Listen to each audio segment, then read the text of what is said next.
Alors, bonsoir à toutes et à tous. Je suis ravi de vous retrouver pour déjà une 386e rencontre Vlil avec ce soir Lina Nordquist pour son roman Là où nous avons existé aux éditions Bûcher-Chastel, qui est traduit merveilleusement d'ailleurs par Marina Head.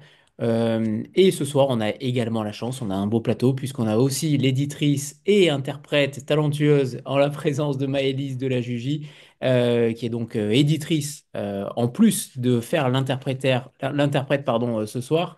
Lina, c'est votre deuxième roman après, en 2023, la publication du roman Celui qui a vu la forêt grandir. C'est votre deuxième roman traduit. Vous nous direz si il y a d'autres romans qui sont écrits et qui vont peut-être être traduits par la suite. Mais avant cela, bonsoir à toutes les deux. Avant cela, j'aimerais que Maëlys, tu nous dises peut-être comment tu as découvert Lina Nordquist. Ok. Je vais juste traduire pour elle d'abord. So, Lina, this is your second novel published in France after Mhm. Hunger, celui qui a vu la forêt grandir. And maybe you can tell us if you're working on something new. But first, he wanted to ask me how I came up buying your book. Moi, j'ai travaillé dès le départ avec l'agent de Lina Nordquist qui m'a envoyé en 2021 son premier roman en suédois avec une grosse partie de traduction en anglais. Et ce qui est assez drôle, c'est que moi, j'ai lu la partie anglaise qui m'a énormément plu et j'avais demandé une fiche de lecture à une lectrice du suédois qui m'a rendu finalement une fiche assez mauvaise en me disant, oh là là, il y a des longues descriptions de nature, c'est un peu sombre, ça se passe beaucoup dans la forêt. Et moi, c'est tout ce que j'avais aimé en fait dans le livre, donc je l'ai acheté quand même et j'en suis très heureuse. Très bien. Alors, en effet, il ne faut pas forcément se fier aux fiches de lecture, clairement. Ça dépend forcément, c'est quand même plutôt subjectif. Alors, Lina, ce qui est intéressant, c'est que à travers votre biographie, à travers votre parcours, on voit tout de suite à quel point ce roman-là est imprégné aussi de ce que vous avez vécu, notamment à travers les territoires. Vous avez grandi à Söderhamn, vous me pardonnerez l'accent suédois, hein. Vous êtes physiologiste également et femme politique suédoise depuis quelques années en tant que membre du Parlement.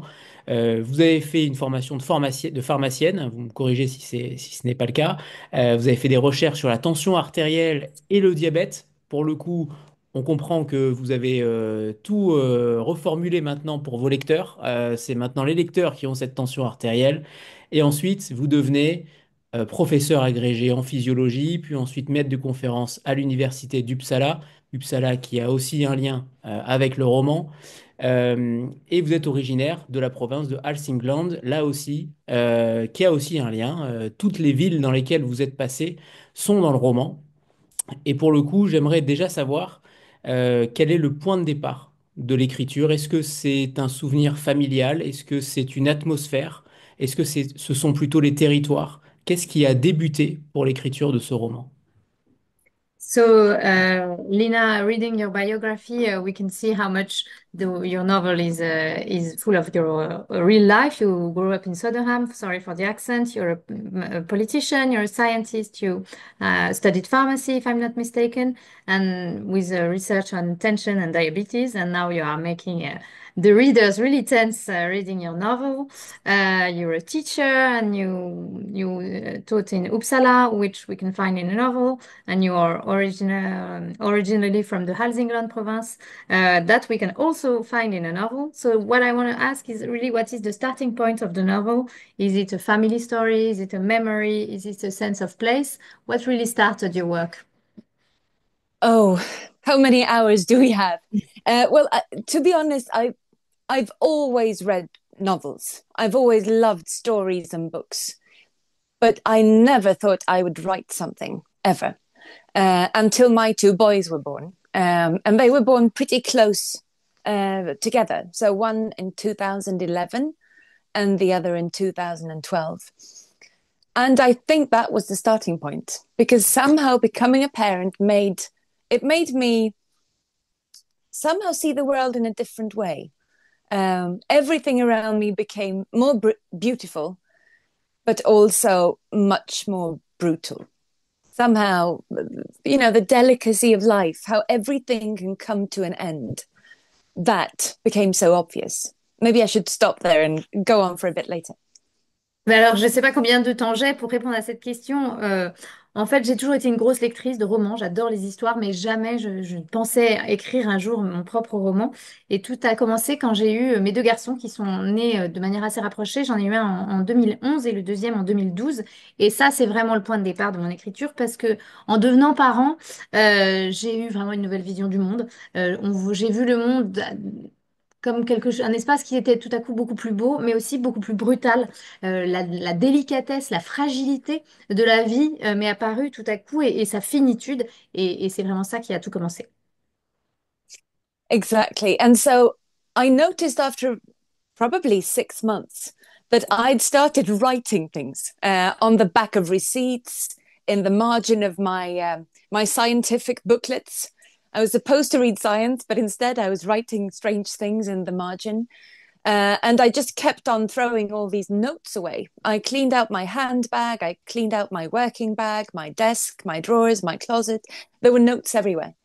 And not until maybe after 3 years, I realized that what if I stop throwing the notes away?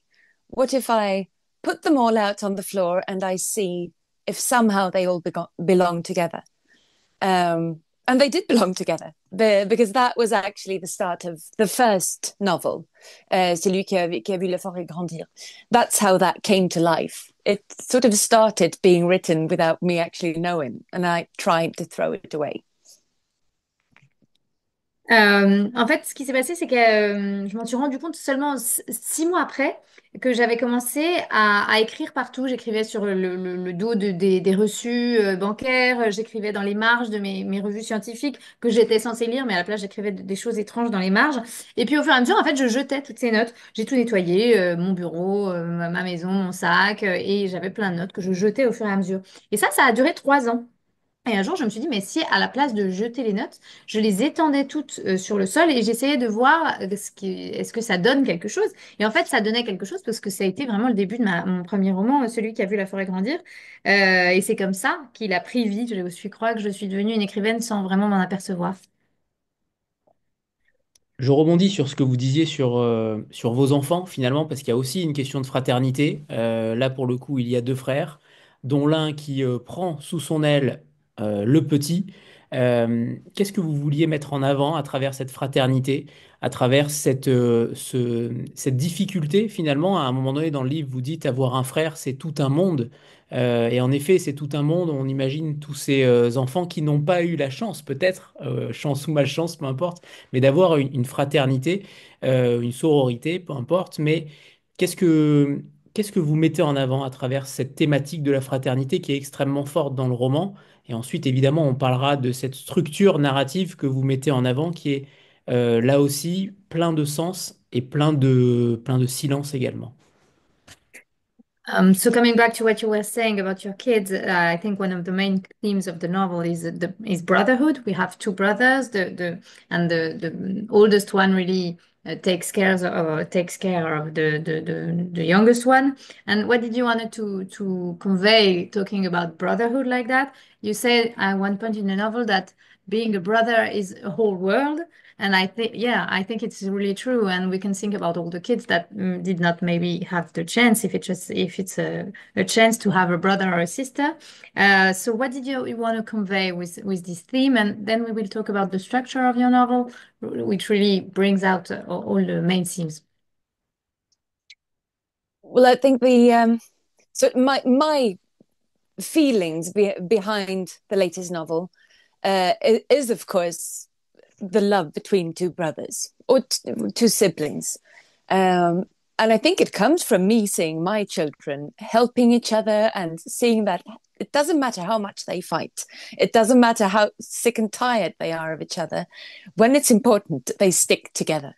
So there's something magical about children helping each other out. And there's also something magical about the way a child sees life. I mean, Eder and Tom, they have horrible lives in many ways, but still they've managed to find light. And then when it comes to the actual story, I have to say that my children made it up. I was going to cut their hair. It was in the summer, so I just took out a stool and I said, "Sit down. You both have too much hair." And I started cutting and they ran away. And I started cutting again and they ran away. So I said in the end that, okay, sit now. If you tell me the most horrible things you could think of, what the scariest things you can think of, then I'll promise to write about it.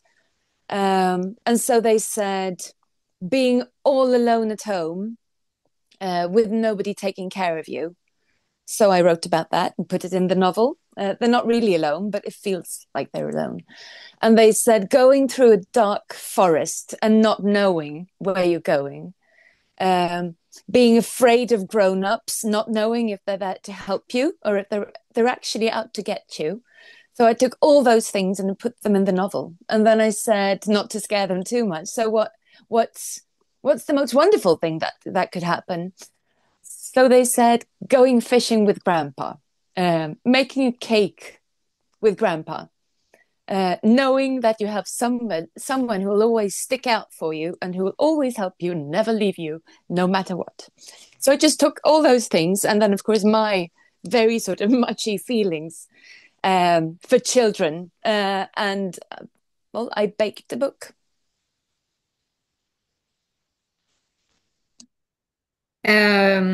Donc évidemment, moi, mon sentiment, c'est que mon livre, c'est une histoire d'amour entre deux frères et même ça parle de l'amour entre frères et sœurs, voilà, comme de la même manière.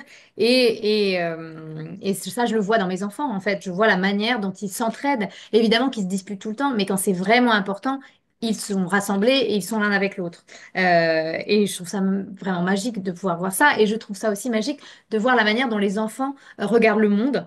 Par exemple, pour Eder et Tom mènent vraiment des vies atroces, et ben ils parviennent quand même à voir quelque chose de lumineux dans la vie.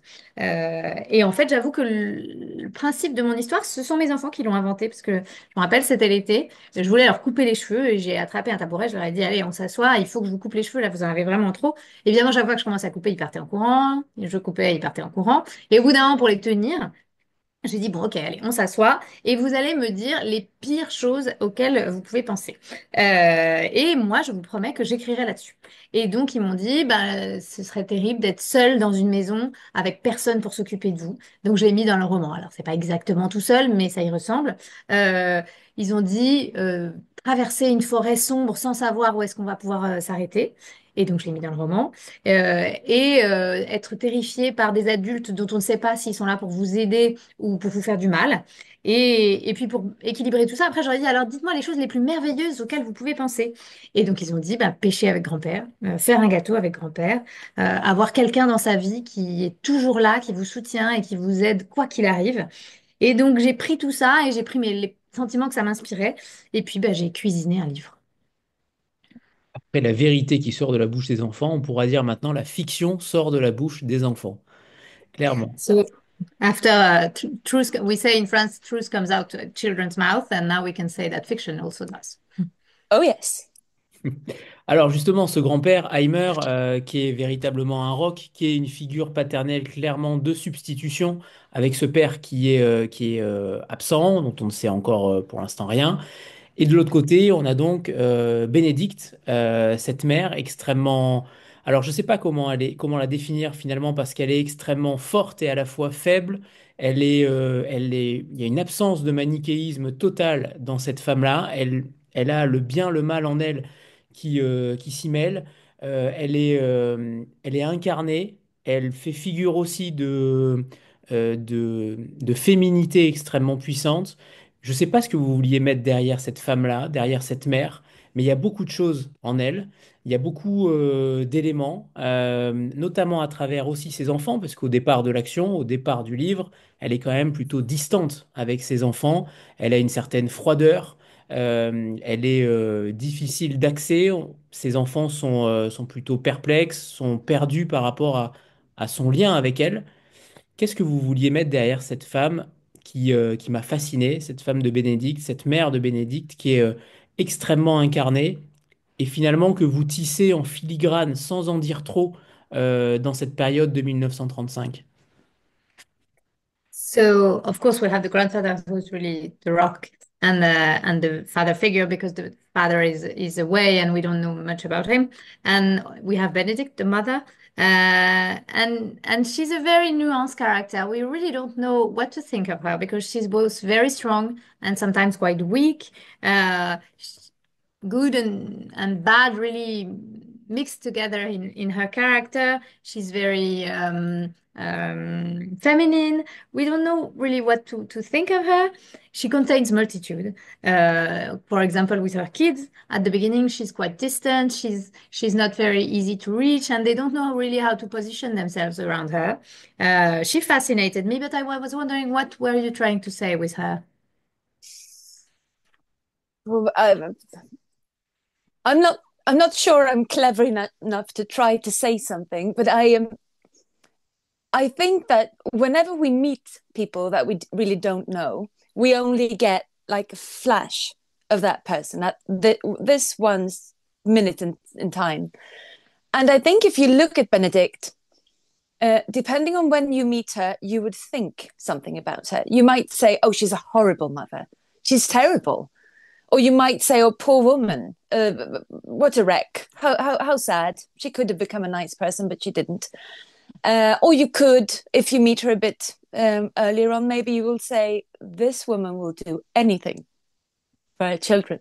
And I think that's the way it is with many people, that we can stand around them and we can be so judgmental. But what do we know? What do we know on what took them there? And I think she's extremely brave, maybe not because she wants to, because she has to. And I think that's what, in a way, breaks her. So if I had a sort of conscious idea of what I wanted to say, then I think it is that love's not always shown at any time through action or words, because sometimes it's not possible. And what we think about people might not be true. So we should be careful in judging others. Je ne sais pas si je suis assez intelligente pour avoir vraiment une vision de ce que je voulais dire, mais ce que je voulais montrer, en fait, c'est que quand on rencontre une personne, on a une vision un peu comme un flash. On a un instantané de sa vie à ce moment précis. Donc, Bénédicte, suivant le moment où on la rencontre, on peut penser des choses très différentes. On peut se dire, oh mon Dieu, c'est une horrible mère pour ses enfants. Ou on peut se dire, oh, quelle triste vie, ça aurait pu mieux tourner et avoir de la compassion pour elle. Et puis, si on la rencontre encore un peu plus tard, on pourrait se dire, ah bah, cette femme, elle pourrait faire absolument n'importe quoi pour ses enfants parce que c'est le cas. Donc, je pense qu'on doit faire attention au jugement qu'on a sur les gens parce qu'en fait, on n'en sait rien. Je pense personnellement que Bénédicte, elle est d'un courage incroyable, pas parce qu'elle le veut, mais parce qu'elle a été obligée de l'être. Et je pense que peut-être c'est ça qui la brise. Donc, si je dois transmettre quelque chose avec ce personnage, c'est que parfois, on ne peut pas montrer son amour par des paroles ou des actions, ça n'est pas toujours possible, et que donc on doit faire attention au jugement qu'on peut porter sur les gens, parce qu'on ne sait pas toujours tout de ce qu'ils ont traversé. Et puis, je me suis un peu emballé puisque j'ai parlé du grand-père au départ de ma question. Donc, je vais y revenir. Heimer, ce grand-père, cette figure paternelle qui est extrêmement importante au sein du livre, et évidemment dans la première partie, notamment dans les années 30. C'est vraiment le refuge, le côté régressif de ces petites activités que des enfants peuvent faire avec un grand-père. Euh, Une éducation, clairement, c'est une nouvelle éducation. C'est une substitution à cette absence d'éducation des deux parents. Il y a un lien particulier avec votre histoire, Lina. Quand on écrit sur des grands-parents, en principe, c'est souvent issu d'intimes, souvent issu de fantasmes ou au contraire de choses qu'on aurait aimé vivre et qu'on n'a pas pu vivre. Euh, Quelle est cette figure paternelle, cette figure grand-paternelle, je ne sais pas d'ailleurs comment on dit, cette figure de grand-père? Voilà. So we kind of jumped around the grandfather. So coming back to him is a very important figure in the novel, especially in the first part that sets in the 1930s. He's really some kind of a safe haven for the kids. he takes them to do childhood activities. He has a new way of educating them, and he's kind of substituting the two parents at that point. Is there a special link for you? Usually, when a writer writes about a grandfather figure, it's either something very intimate that he's pulling from his own experience, or some kind of dream of something he would wish he had. So, who really is the grandfather here? Well, if I start with a fictional grandfather, um, I think that, I mean, he's also not perfect. They think he is, but I think that he knows, and his granddaughter, the mother, Benedict, they know that he's not, he's far from perfect. But to the children, he's everything. Um, and I think I basically took all the important people from my own childhood. And so my grandmother, my grandfather, I took my own children's both grandfathers, so my father and my husband's father, and I just took all those wonderful memories and wonderful things that I can see, you know, the chemistry between an important person and children, and I just poured it into the book. Um, and I think that we should really be thankful to those people, because they are mostly, they do exist in people's lives. They are somewhere there, but it's not, they don't ask for a thank you. So maybe we should be better at giving them one. At least I should. But as I said, then again, there are no perfect people. So this grandfather in the novel, um, he has his issues, and he has his own regrets that he has to live with too.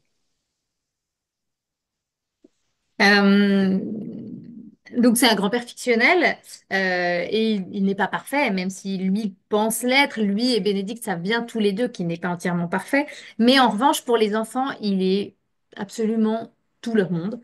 Et je pense, donc en fait, ces gens-là, ils existent, hein. Moi, je me suis inspirée de tous les gens importants dans ma vie d'enfant et la vie de mes enfants. Donc ma propre grand-mère, mon propre grand-père, mon père, mon beau-père. Et toute cette alchimie, je l'ai déversée dans mon roman. Et je pense que, voilà, c'est comme je l'ai dit, ces gens-là existent dans nos vies et qu'on devrait leur en être reconnaissant, parce qu'ils font tout ça sans rien attendre en retour. Et je trouve ça très beau.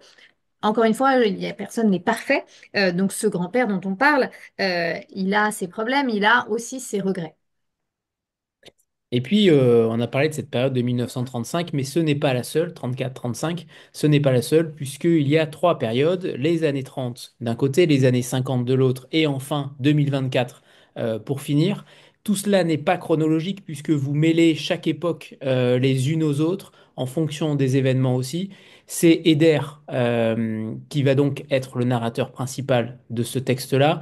Son évolution, elle est extrêmement puissante. Vous avez décidé de mettre en avant un enfant qui est plutôt résilient, qui devient un jeune homme d'une vingtaine d'années et qui devient ensuite un grand-père, pour le coup, un grand-père à son tour de 90 ans et qui va donc incarner toute sa vie à travers les silences, à travers les secrets, à travers la mémoire. Qu'est-ce qui vous plaît tant? Pourquoi vous avez choisi, pardon, cette structure narrative d'un homme qui voit sa vie défiler à vitesse grand V? Il y a aussi une grande question du temps. J'ai l'impression que le temps, c'est une notion qui vous intéresse particulièrement. Il y a beaucoup d'ellipses aussi dans le roman. Il y a des choses qui ne sont pas dites, mais on a l'impression que le temps, c'est peut-être une obsession pour vous.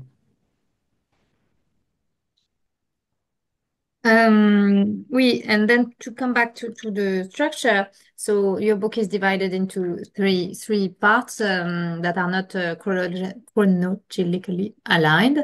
So the 30s, the 50s, and then 2024 to end the book. And so the main character, the narrator, is Eder, and we can see his evolution in a very powerful way, because at first he's a very resilient child, and then we see him in his 20s as a young man, and then as a grandfather himself in his 90s. And so we can see a whole life of silence, of memories, and secrets.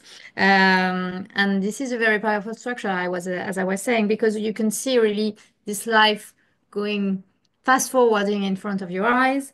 And we can feel that time is a notion that's really interesting to you and that you want to explore, because not everything is seen and is said in the novel, but we can feel your obsession of time.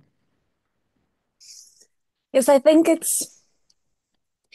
I'm a little bit obsessed with the sort of feeling that what I see now is not what I will remember later uh, from today. What happens to me tomorrow, I might interpret completely different in 1 week and absolutely completely different in many years to come. So, truth, I mean, what is truth? I mean, there are facts, of course, but what is truth to us? What actually happens? And many people can sort of experience the same moment in time and they have completely different stories to tell afterwards. So I just knew when I was writing pretty early on that Eda was remembering something. And in the beginning, I thought that maybe he was in his 20s, but then I realized that when you're in your 20s, you're a mess. So he couldn't remember his childhood from his 20s. He couldn't be sort of okay then. So I somehow realized this must be later on. He must be somewhere else, remembering both his 20s and his childhood. And then a sentence just came to me at some point. I was waiting for a bus, and a very, very old man slowly moved towards me. And I was waiting for quite some time, and the man never crossed the street. He just never made it. He was so slow. And then he just looked at me and he said, "I will never tie my shoelaces again in just a few weeks." And that got stuck with me. I would never tie my shoelaces again because it means so much. And that's when I decided that he had to be in a nursing home, remembering things from a very, very old age. Oui, je pense que mon obsession, c'est surtout ce sentiment que ce que je vois maintenant, mon expérience de l'immédiat, n'est pas du tout ce dont je me rappellerai plus tard. Par exemple, ce que je vais vivre demain, je porterai un regard complètement différent dessus dans une semaine et encore plus différent dans plusieurs années. Et donc, on se demande un peu, mais où est la vérité? Bien sûr qu'il y a des faits, mais on n'est pas toujours au clair sur ce qui s'est passé. Par exemple, je pense que plusieurs personnes peuvent vivre un même moment et avoir des histoires très différentes à raconter. Et donc, dès le début, je me suis dit que Eder, à mon personnage, il allait être en train de se souvenir de son enfance. Alors au début, je pensais en faire un garçon de 20 ans qui se souvient. Puis je me suis rappelé qu'en fait, à 20 ans, c'est le bazar dans notre tête. On est complètement perdu, on n'est pas du tout fini. Et qu'il n'aurait pas pu avoir un regard clair sur ce qui lui est arrivé. Il avait encore trop de traumas. Donc ça devait être plus tard. Et je me rappelle, en fait, c'est une phrase qui m'est venue parce que j'attendais le bus et j'attendais depuis un moment. Et puis, il y a ce très vieux monsieur qui a commencé à traverser la rue. Et en fait, il marchait tellement lentement qu'il a jamais vraiment traversé. Mais il m'a dit cette phrase qui est restée, qui était, dans quelques semaines, je ne lasserai plus jamais mes chaussures.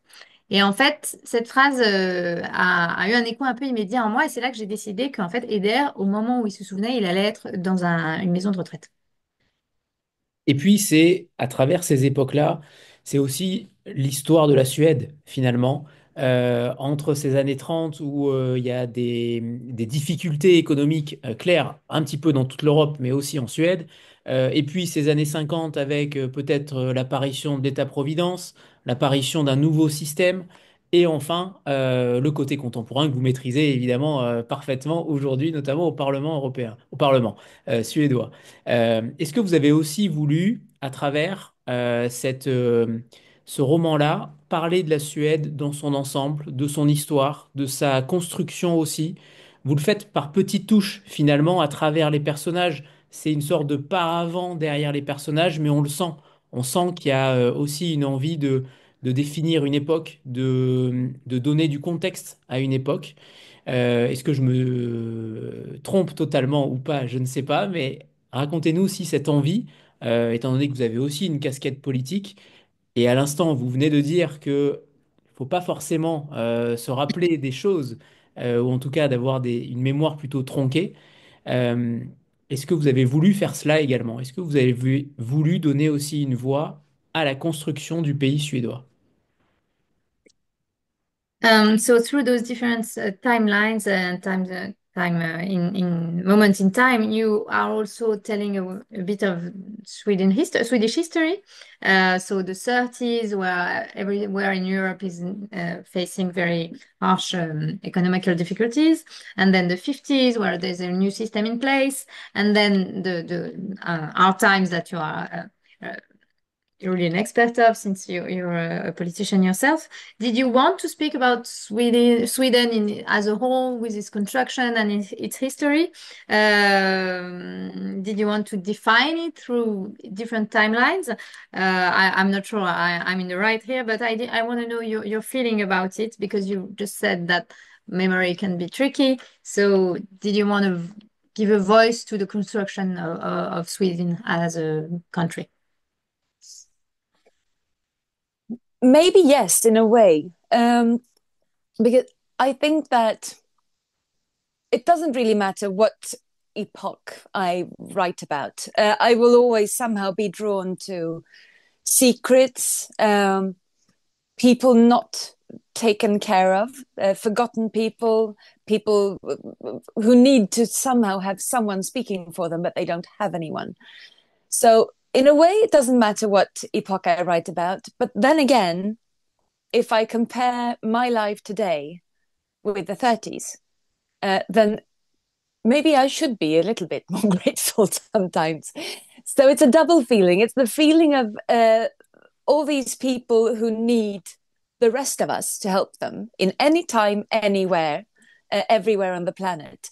And at the same time, there's this feeling that after all that the generations before us have given us, how come we always end up with, as we say in Swedish, much once more? We're never grateful. We never look back and think, oh, I live in the best of times. It's horrible, but it was very much worse before. We can fix it again. I would like us to be a little bit more contemplative, maybe, thinking about what's important in life, what's important to defend, and what people have actually created for us. That's just ours to pick now.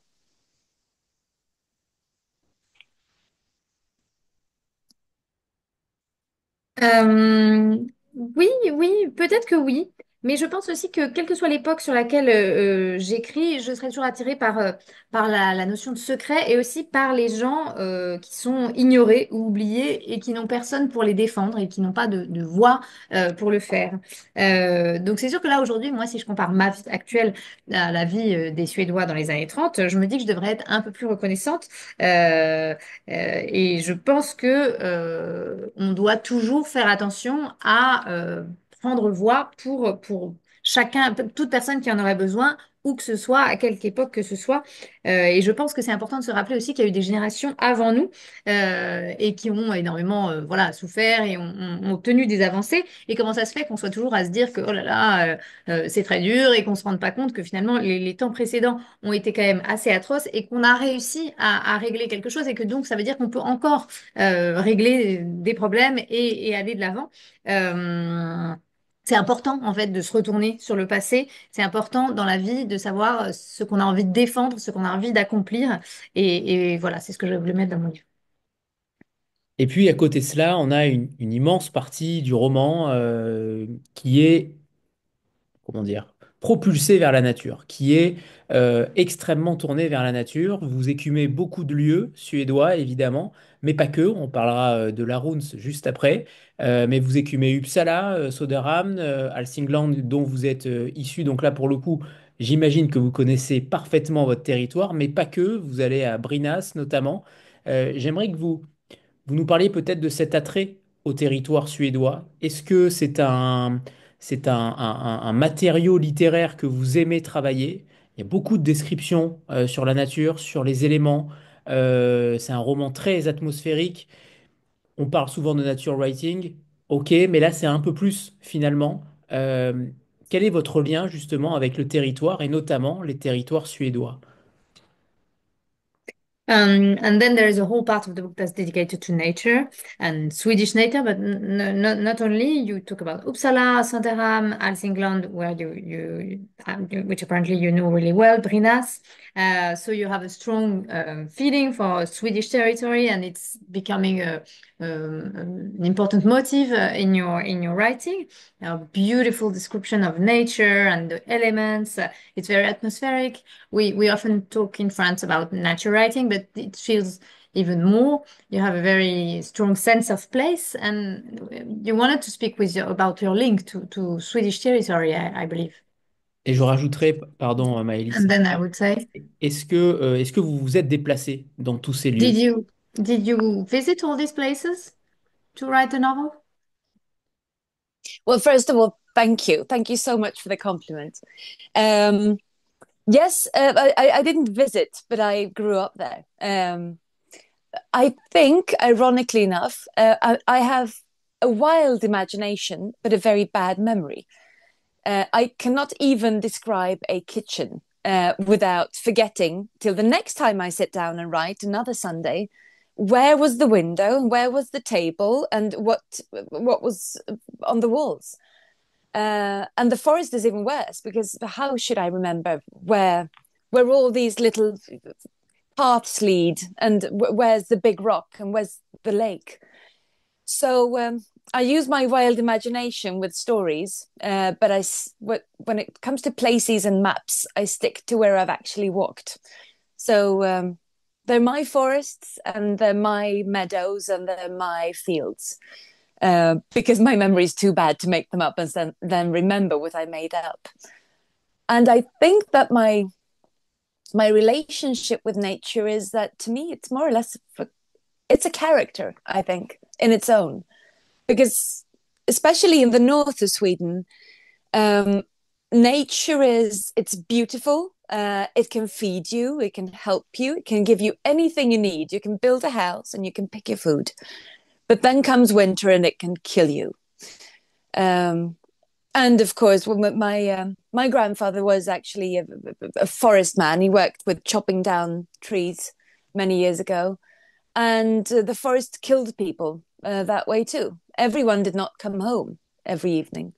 So to me, I think that nature is a protagonist, and especially far up north, it can be very brutal. Merci beaucoup pour le compliment. En fait, c'est pas tellement que j'ai visité, c'est que j'ai grandi là-bas. Et alors, ironiquement, j'ai beaucoup d'imagination, mais j'ai une très mauvaise mémoire. Je ne serais même pas capable de décrire une cuisine où je suis allée une semaine plus tôt. Je vais m'asseoir pour écrire et je serai là, genre, alors, mais où est la fenêtre, où est la porte, où est la table? Alors, c'est pire dans une forêt. Comment est-ce que je peux me rappeler si je suis allée une fois, où est-ce qu'il est le petit sentier, où est-ce qu'étaient ces pierres, où était le lac? Donc, j'ai beaucoup d'imagination pour les histoires, mais pour les lieux, je me tiens à ce que je connais vraiment bien. Donc là, ce que je décris, c'est ma forêt, ma clairière et les champs que je connais. Et en ce qui concerne ma relation avec la nature, pour moi, dans mon écriture, la nature est un personnage à part entière. Et notamment le nord de la Suède, que j'aime beaucoup décrire, la nature est magnifique. Et puis, on peut tout y trouver. On peut se nourrir, on peut trouver de quoi construire une maison. Elle peut tout vous donner. Mais sauf qu'après, quand l'hiver arrive, elle peut vous tuer.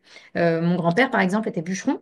Et à cette époque, voilà, la forêt tuait des gens. Tout le monde ne rentrait pas chez soi le soir. Donc pour moi, la nature, c'est un personnage. Et c'est un personnage qui peut être très brutal. Parfait, merci. Alors, au fil de son parcours, Eder va quitter la Suède et va aller notamment dans un village qui s'appelle Laruns, dans les Pyrénées. Alors, je suis allé voir évidemment à quoi ressemblait cette ville. Du coup, j'ai vraiment envie d'y aller pour le coup parce que ça ressemble un petit peu quand même, mine de rien, au paysage suédois. Il y a quand même, en tout cas, avec ce lac, avec ces terres extrêmement, euh, comment dire, extrêmement plates, avec en même temps du relief. Je sais pas, je suis jamais allé en Suède, mais j'ai l'impression quand même qu'il y a des liens qui se créent. Qu'est-ce qui vous a poussé là-bas? Qu'est-ce qui vous a attiré là-bas? Parce que j'ai cru comprendre que vous étiez allé là-bas, pour le coup. En tout cas, vous remerciez les habitants de la Roune en fin d'ouvrage.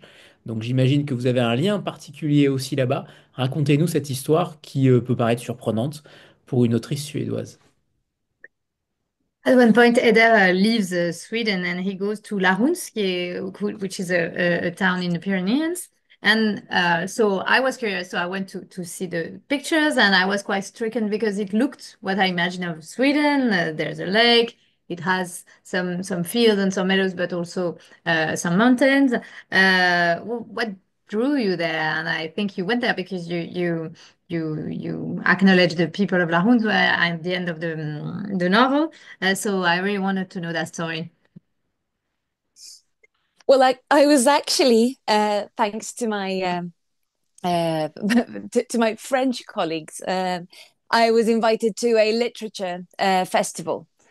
So I was on this train going up, up, up, and it was just absolutely beautiful. So I couldn't help it. After every day's little sort of schedule and wonderful people taking care of us, authors, and feeding us and helping us out and taking us on trips.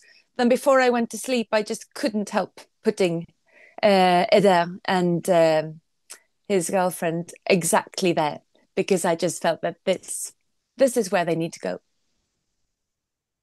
En fait, c'est grâce à mon éditeur français que j'ai été invitée à un festival de littérature là-bas.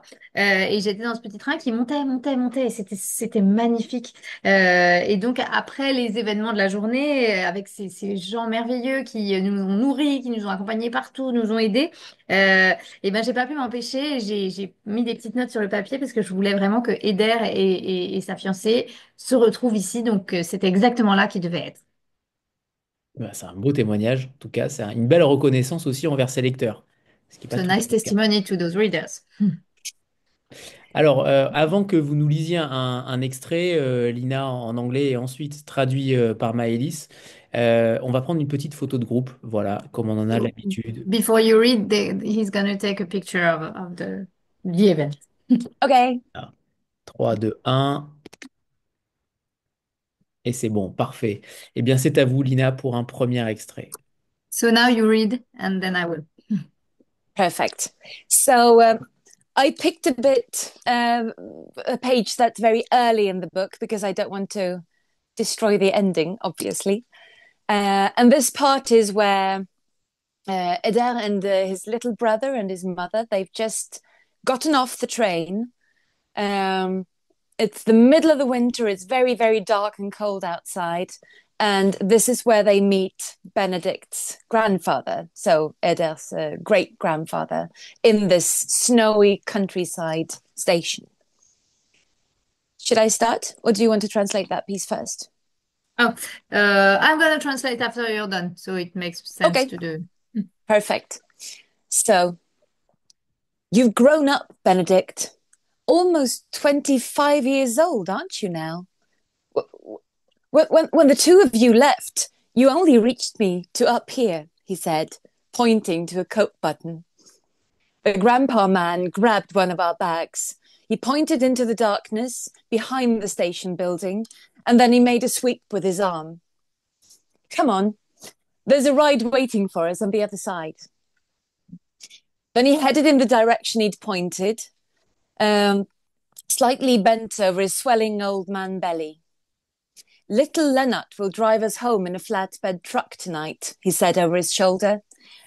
Jon bought it. It's a Scania Vabis, but they're still hiring me and Muntellen, as they said. Who is Muntellen? I only dared to whisper it. The grandpa man chuckled. He's my peasant and my farm worker. He does the work of 10 horses and as many people.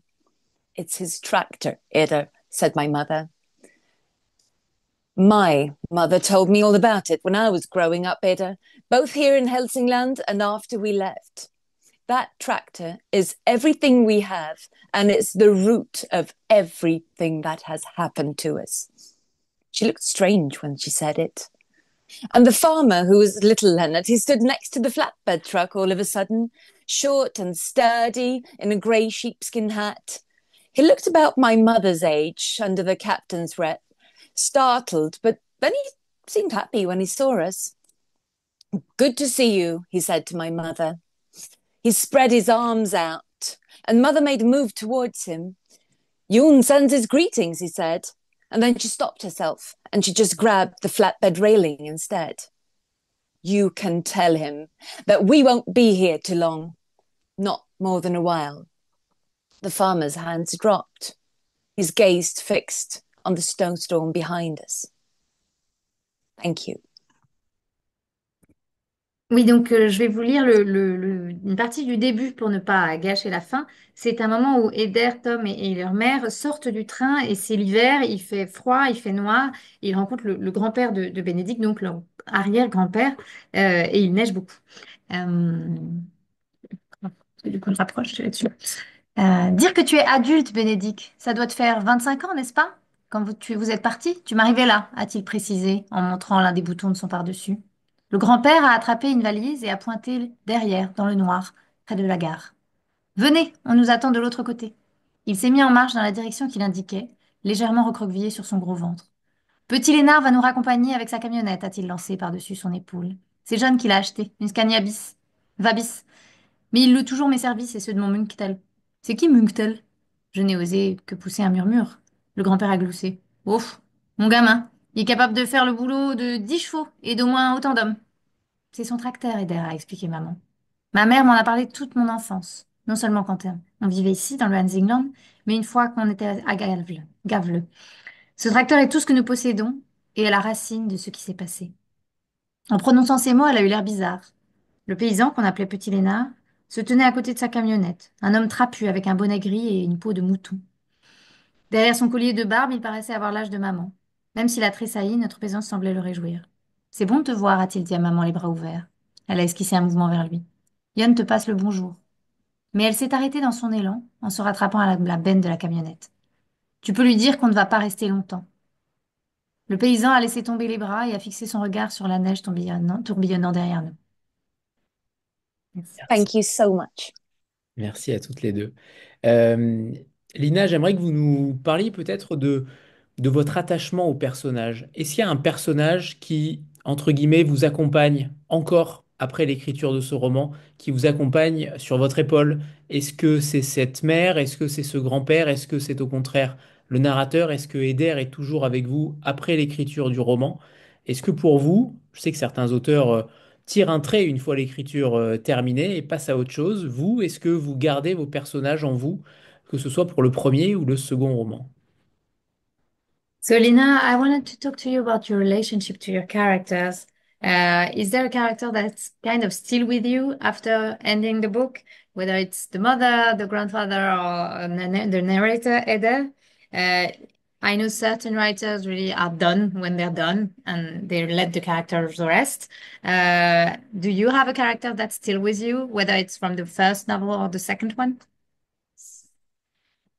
Well, mostly I think about the characters that I'm writing about at that just moment, because they're coming to life and they're changing and they're starting off as more or less paper figures, and then they get shape.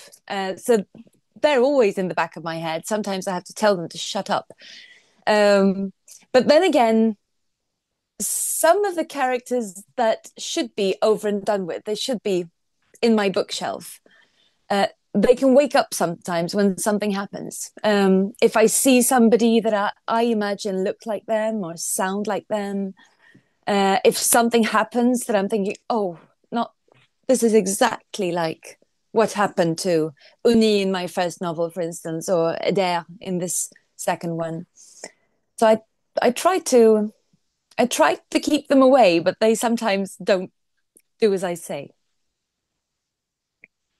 La plupart du temps, j'essaye d'avoir en tête mes personnages au moment de l'écriture. Parce que c'est le moment où ils prennent vie, ils évoluent sur la page, ils sont en train de changer. Ils sont au début des personnages de papier et puis ils prennent forme. Donc ils sont à ce moment-là toujours dans ma tête. Et parfois, j'ai besoin de leur dire de se taire. Par contre, certains personnages qui sont censés être rangés dans la bibliothèque et me laisser tranquille, parfois vont se réveiller. Pour une raison ou pour une autre, parce que quelque chose m'a fait penser à eux, ou quelque chose, je croise quelqu'un à qui il ressemble, ou j'imagine qu'il ressemble, ou quelque chose survient et je me dis, ah, bah, c'est exactement comme ce qui est arrivé à Ouni dans mon premier roman ou à Eder dans le second. Donc, j'essaye, une fois que le livre est fini, de les garder à distance, mais ils ne mobilisent pas toujours. Je pose deux questions généralement à chaque auteur qui passe ici. La première, c'est celle d'un auteur méconnu, d'une autrice qui n'est pas dans les 10 meilleures ventes actuelles, que vous aimeriez remettre en avant, remettre au goût du jour, que vous aimeriez, dont vous aimeriez parler tout simplement. Qui avez-vous choisi, Lina? So I usually ask two questions to every author who talks on Vlil.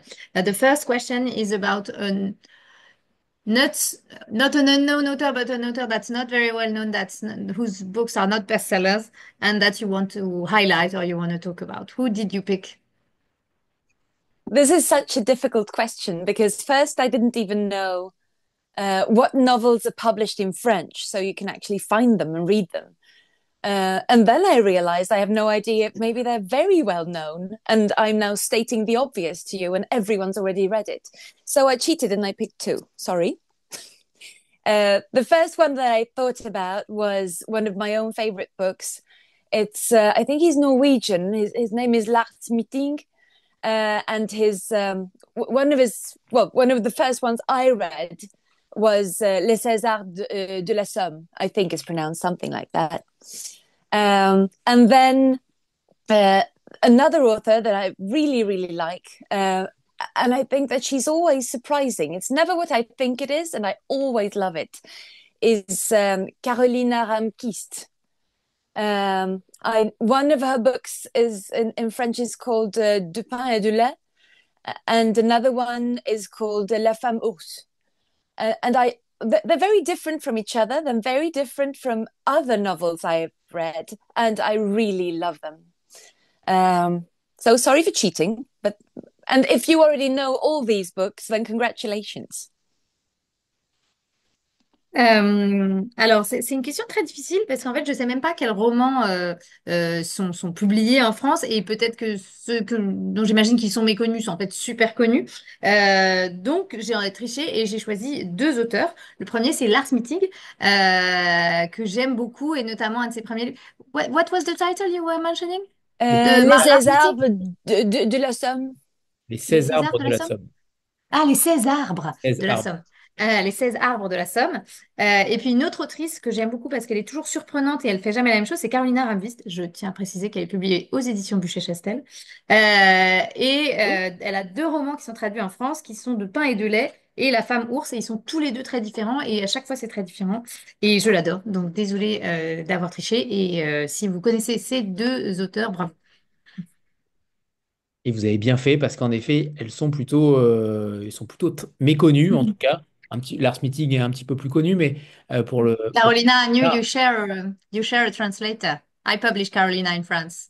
You have the same Oh, translator. and oh, then it's a wonderful book in French. My translator is oh. Oui, parce qu'en fait, If I wasn't already married if I didn't marry a man, then I would probably try to move in with her and adopt her. I understand. Oui, donc Lina a dit, ça tombe bien, du coup, le livre doit être merveilleux en français parce que j'ai une merveilleuse traductrice. Et d'ailleurs, si je n'étais pas déjà mariée et que je ne me mariais pas plutôt avec un homme, je me marierais avec Marina Hyde et je m'installerais avec elle, parce que je conçois tout à fait. Et donc, oui, Carolina Ramvist et Lina Nordquist sont toutes les deux publiées chez Buchet-Chastel et elles ont la même traductrice qui est Marina Hyde. on lui transmettra la demande en mariage. Euh, We'll say to her that you proposed. I think she's also married, but well, we Et can elle est always déjà change our mariée également. minds. It's nice to have options. la deuxième Always. question que je pose régulièrement aux auteurs, c'est celle de se transposer dans un personnage de fiction. Alors, peu importe le personnage de fiction, ça peut être quelque chose d'artistique, quelque chose de cinématographique ou de littéraire, pour lequel vous aimeriez vous incarner pendant 24 heures. Et si tel est le cas, est-ce que vous changeriez sa destinée? Est-ce que vous changeriez sa fin ou tout simplement, oui, sa finalité? Voilà, son And the destin. second question is always if you could transfer yourself into a fiction character from any media, movies, books, any type of media, and you could live within his body for 24 hours, who would you pick? And would you change his fate? Would you change his ending or? Um, well, first I thought this is impossible because in a good novel, you can't change the fate. You can't change the ending. That's the entire point. That anything that the main character does is somehow inevitable. So thinking there are no books where I can become someone and change something. And then I realized that when I was a child, I was so annoyed with Alice in Wonderland. Why did she follow that rabbit? Why does she eat mushrooms? What's she doing? Everything she did, I was like, stop doing that. So I think I would be Alice in Wonderland. But the problem is, then that would be an absolutely boring book because I would do nothing of all the brave and funny things she does. I would just sit in a chair and say no. No to the rabbit and no to the mushrooms and no to the queen and the tea parties. Alors au début, je me suis dit que c'était absolument impossible parce que le propre d'un bon roman, c'est qu'on ne peut rien changer. Tout ce qui arrive au personnage principal ou au personnage en général paraît inévitable. Et puis après, je me suis rappelé que quand j'étais enfant, j'avais une obsession pour Alice au Pays des Merveilles parce que je me disais, mais qu'est-ce qu'elle fait? Pourquoi elle suit ce lapin? Pourquoi est-ce qu'elle prend ces champignons? Ça n'a aucun sens. Donc voilà, je me suis dit, je changerais ça. Mais le problème, c'est que ça donne un livre extrêmement ennuyeux parce que si j'étais Alice, je ferais rien de toutes ces choses courageuses et merveilleuses qu'elle accomplit, je serais juste assise dans ma chaise et je dirais non au lapin, non aux champignons et non à la reine. Donc ça n'aurait aucun intérêt. En effet, ça deviendrait Alice au bureau, Indeed. pour le coup. It would be Alice in the office. Clearly it Exactly. doesn't. No one would read it. Personne ne le lirait.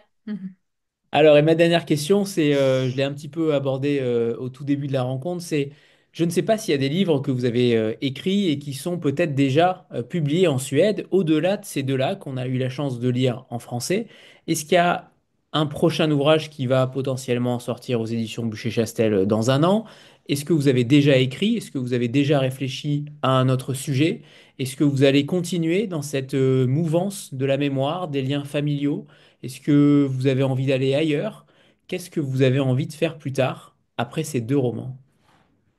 So the next question is about your work in progress. Is there a new book that you're working on? Are you going to keep that work around memory and family links? Is there something you're working on right now that could be published in a year? Well, right now I don't know if it will become a novel, but I am writing because I can't stop writing. Um, so I'm writing about a a girl or young woman in the first half of the 19th century, so earlier than the other ones, because I'm so curious and I really want to know what it was like then. So I thought, well, I'll write about it and then I'll find out. And her name is Angelica without the N because her mother named her after a name on a tombstone and she wasn't very good at reading. So I hope there will be a novel in, I don't know, 1 year, 2 years, maybe sometimes, maybe never, about Angelica in 1837. Alors oui, là, j'écris parce que je peux pas m'empêcher d'écrire, mais je ne sais pas encore ce que ça va devenir. J'écris sur une jeune fille dans la première moitié du 19e siècle, donc un peu plus tôt que mes précédents romans, parce qu'en fait, je voulais savoir comment c'était à cette époque, et donc la meilleure manière de le savoir, c'est d'écrire dessus. Et mon héroïne s'appelle Angelica. Oui, Angelica sans le N, parce que sa mère a choisi ce nom sur une pierre tombale, mais elle n'était pas très bonne en orthographe. Du coup, voilà, il manque un N. Et peut-être qu'un jour, ça sera un roman, peut-être dans un an, peut-être dans 2 ans, peut-être jamais. Mais voilà, en tout cas, c'est là où je suis maintenant avec Angelica en 1832. Très bien. Eh bien, il est temps de vous remercier puisque moi aussi, je suis obsédé par le temps et pour le coup, je respecte le timing à la perfection. Euh, Alors, il est temps de vous remercier, Lina et Maëlys, également pour cet interprétariat qui, à chaque fois, est d'une fluidité sans nom. Merci infiniment à toutes les deux pour ce moment. Et c'est donc là où nous avons existé de Lina Nordquist aux éditions Bûcher-Chastel. On vous souhaite le meilleur, Lina, pour celui-ci et pour les prochains. Merci infiniment à toutes les deux. Thank you so much. Merci, Anthony. And thank you, Lina. It was a pleasure. Thank you so much. Merci. I'm in such a good mood now. I'll start Me writing too. immediately. Oh, excellent. Merci à Merci. tous. Merci à Merci, tous. Anthony. Bonne Merci. soirée. Good evening, Lina. Good to see you. Bye. Bye. Bye.